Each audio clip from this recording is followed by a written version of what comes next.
ponan tôi đặc biệt kê moni a khai an ma pa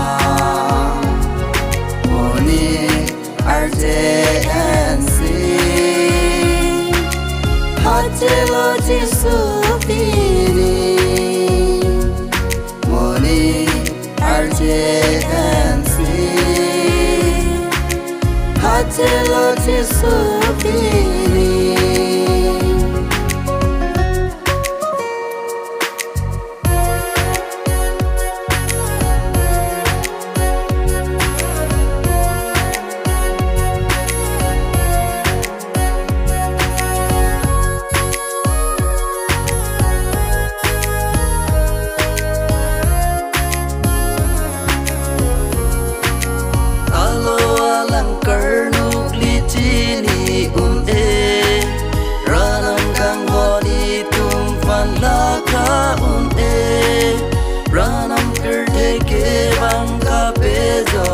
Fan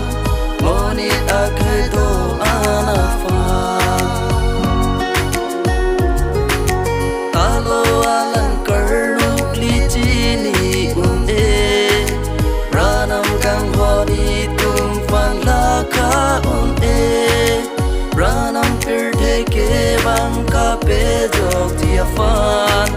moni akhedo anafan koan kanghon kethe ranam itu mapa asoponan tôi đặc biệt kê moni a khai an mapa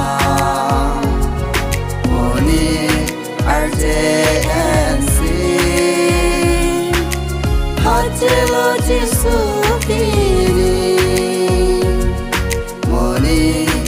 RJNC Hachelo Jisu Pini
koan kanghon kethe ranam itu mapa asoponan tôi đặc biệt kê moni a khai an mapa moni RJNC Hachelo Jisu Pini RJNC Hachelo Jisu Pini Hachelo Jisu Pini Hachelo Jisu Pini